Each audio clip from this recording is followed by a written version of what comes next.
अस्सलाम वालेकुम व्यूअर्स, आज हम एक्सप्लोर करने जा रहे हैं वर्चुअलाइजेशन वर्सेस कंटेनराइजेशन, जो है क्लाउड इंजीनियर, डेवऑप्स स्टूडेंट और बैकएंड डेवलपर्स के लिए मस्ट नॉन बन चुकी है। वर्चुअलाइजेशन वर्सेस कंटेनराइजेशन यानी कि वर्चुअल मशीन और डॉकर कंटेनर, ये दोनों टेक्निक्स आपके क्लाउड इंफ्रास्ट्रक्चर का फाउंडेशन बनाती है, लेकिन इनका डिफरेंस सिर्फ टेक्निकल नहीं, आर्किटेक्चरल और कॉस्ट लेवल पर भी इफेक्ट होता है। तो चलिए स्टार्ट करते हैं ब्रॉडचेन क्लाउड कंप्यूटिंग की वीडियो सीरीज नंबर 5, जहां हम डीपली समझेंगे वर्चुअलाइजेशन क्या होती है, कंटेनराइजेशन कैसे डिफरेंस होती है, डॉकर और VMware का रियल कंपैरिजन और डेवलपर्स के लिए कौन सा मॉडल बेस्ट रहेगा। वर्चुअलाइजेशन एक ऐसी टेक्निक है जिसमें आप एक फिजिकल मशीन पर मल्टीपल वर्चुअल मशीन्स रन करते हैं। ये वर्चुअल मशीन्स एक हाइपरवाइजर के जरिए मैनेज होती हैं। अब सवाल यह है कि हाइपरवाइजर क्या होता है। ये एक सॉफ्टवेयर लेयर है जो कि होस्ट मशीन का हार्डवेयर एक्सेस करता है, मल्टीपल ऑपरेटिंग सिस्टम को अलग अलग आइसोलेट करता है। फॉर एग्जाम्पल, आपके पास एक डेल सर्वर है जिसमें 64 GB रैम और 16 कोर्स हैं और आप उस पर 4 अलग अलग वर्चुअल मशीन चला सकते हैं, जैसे VM1 Ubuntu for web hosting, VM2 window server for active directory, VM3 Kali Linux for security testing, VM4 CentOS for database. ये हर VM अपना operating system, RAM allocation, storage और नेटवर्क इंटरफेस यूज करता है जैसे ये रियल फिजिकल मशीन हो। इसमें famous hypervisor आ जाते हैं जैसे VMware, ESXi, Microsoft Hyper-V और Oracle VirtualBox।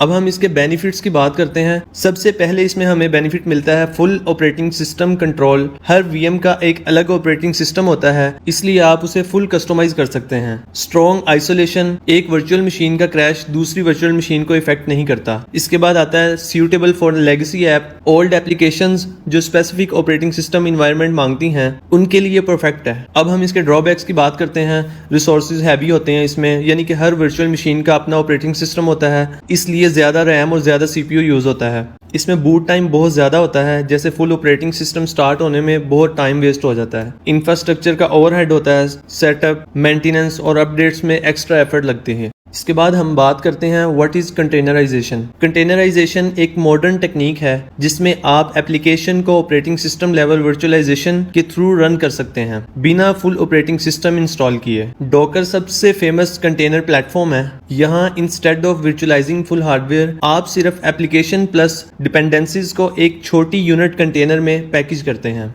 ये container directly host operating system के कर्नल के थ्रू आउट रन होता है, जिससे आपका लॉन्च टाइम लाइटनिंग फास्ट होता है, साइज लाइट वेट हो जाता है, रिसोर्सेज यूजेज मिनिमल हो जाते हैं। फॉर एग्जांपल, आप पाइथन जेंगो एप्लीकेशन रन करना चाहते हैं तो इंस्टेड ऑफ वर्चुअल मशीन बनाने के लिए आप डॉकर कंटेनर बनाते हैं जिसमें पाइथन इन्वायरमेंट, एप्लीकेशन कोड और रिक्वायर्ड लाइब्रेरीज, सिर्फ ये 3 चीजें इंक्लूड होती हैं। ये कंटेनर किसी भी डेवलपर के सिस्टम पे सेम तरीके से चलेगा बिना it works on my machine वाली प्रॉब्लम के। इसके फेमस टूल हैं डॉकर, पॉडमैन, कुबरनेटिस, ऑर्केस्ट्रेशन। अब हम बात करते हैं इसके बेनिफिट्स की। सबसे पहला बेनिफिट है लाइट वेट, यानी कि मिनिमल ऑपरेटिंग सिस्टम फुटप्रिंट के साथ बहुत ही एफिशिएंसी प्रोवाइड करता है। सेकंड पे आ जाता है फास्ट डिप्लॉयमेंट, बहुत ही सेकंड्स में लॉन्च हो जाता है। थर्ड पे आ जाता है पोर्टेबल, हर इन्वायरमेंट में सेम तरह का काम करता है। फोर्थ पे आ जाता है डेव टू प्राउड कंसिस्टेंसी, यानी कि डेवलपमेंट और प्रोडक्शन इन्वायरमेंट का बिहेवियर सेम रहता है। अब हम इसके ड्रॉबैक्स की बात करते हैं।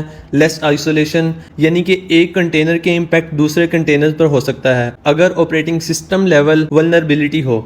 सेकंड ड्रॉबैक है कि रिक्वायर्ड कंटेनर इंजन, इसको कंटेनर इंजन रिक्वायर्ड होता है, यानी कि डॉकर या पॉडमैन इंस्टॉल करना जरूरी होता है। OS लेवल वल्नरेबिलिटीज शेयर्ड होती हैं, होस्ट कर्नल सब कंटेनर्स के लिए कॉमन होता है। इसके बाद हम कंपेयर करते हैं कुछ ऐसे कोर एस्पेक्ट्स जहां वर्चुअल मशीन और कंटेनर ड्रास्टिकली डिफरेंट बिहेव करते हैं। बूट टाइम, यानी कि स्टार्टअप टाइम, वर्चुअल मशीन का फुल ऑपरेटिंग सिस्टम बूट होता है, इसलिए स्टार्ट होने में 2 से 3 मिनट लगते हैं। कंटेनर सिर्फ एप्लीकेशन और डिपेंडेंसी लोड होती हैं, इसलिए कुछ ही सेकंड्स में रेडी हो जाता है। फॉर एग्जाम्पल, आपको टेस्ट सर्वर जल्दी चाहिए तो कंटेनर फौरी अप हो जाता है। जबकि वर्चुअल मशीन पे आपको वेट करना पड़ता है। अब हम देखते हैं साइज, स्टोरेज कंजम्पशन, यानी कि हर वर्चुअल मशीन का अपना ऑपरेटिंग सिस्टम होता है जिसकी वजह से साइज 10 to 15 GB तक होता है और कंटेनर के अंदर सिर्फ आपकी बाइनरीज और कोड होता है जो सिर्फ 200 से 500 MB में मैनेज हो जाता है। फॉर एग्जाम्पल लैपटॉप में 3 से 4 वर्चुअल मशीन रखना बहुत ही डिफिकल्ट है,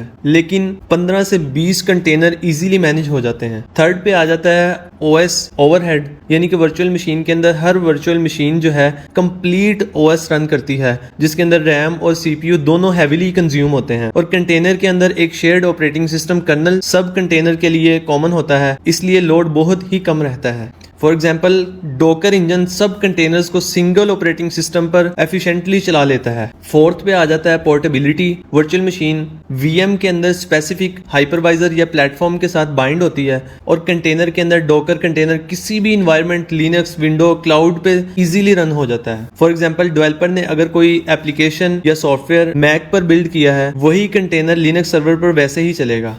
और अगर आपको 10 REST APIs होस्ट करनी है, कंटेनर मॉडल कॉस्ट इफेक्टिव और स्केलेबल होता है। अब हम सबसे लास्ट पे बात करते हैं रिसोर्सेज यूजेज। वर्चुअल मशीन के अंदर बहुत ही ज्यादा मेमोरी और CPU यूज होता है और हाईली हार्डवेयर रिक्वायर्ड होती हैं, जबकि कंटेनर के अंदर बहुत ही लाइट वेट प्रोसेस होता है, लो एंड मशीन पर भी एफिशिएंटली रन करता है। फॉर एग्जाम्पल फ्रीलांसर जो क्लाउड रेंट पर लेकर काम करता है वो डोकर यूज करके कॉस्ट बचाता है। अब हम एक रियल लाइफ एग्जाम्पल लेते हैं।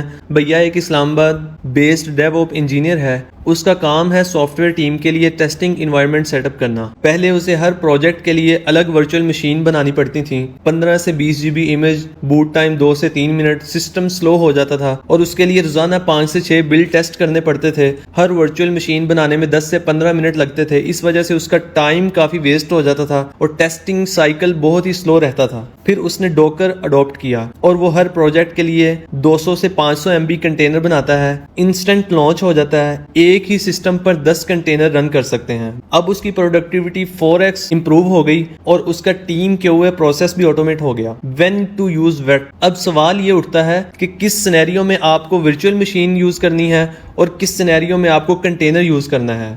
You need full operating system level control. अगर आपको कंप्लीट कंट्रोल चाहिए ऑपरेटिंग सिस्टम पर, जैसे रजिस्ट्री, सर्विसेज, बैकग्राउंड या फायरवॉल रूल्स, तो वर्चुअल मशीन बहुत बेस्ट है। You need speed and scalability. अगर आपको एप्लीकेशन क्विकली डिप्लॉय करनी है और डिमांड के मुताबिक स्केल करनी है तो कंटेनर आपके लिए बहुत फिट है। जब एप्लीकेशन स्मॉल इंडिपेंडेंट मॉड्यूल्स में हो तब हर सर्विस को अलग कंटेनर में रन करना आइडियल होता है। डॉकर इमेज हर इन्वायरमेंट में सेम बिहेव करती है, इस वजह से प्रॉब्लम इसमें बहुत ही कम रहती है। इसमें हाइब्रिड अप्रोच भी काफी कॉमन है, जैसे वर्चुअल मशीन के अंदर डॉकर कंटेनर रन करना फॉर लेयर्ड सिक्योरिटी। कुछ ऑर्गेनाइजेशन पहले वर्चुअल मशीन बनाती हैं ताकि सिस्टम लेवल आइसोलेशन मिले, फिर उसके अंदर कंटेनर रन करते हैं फॉर स्पीड ओवर मैनेजेबिलिटी।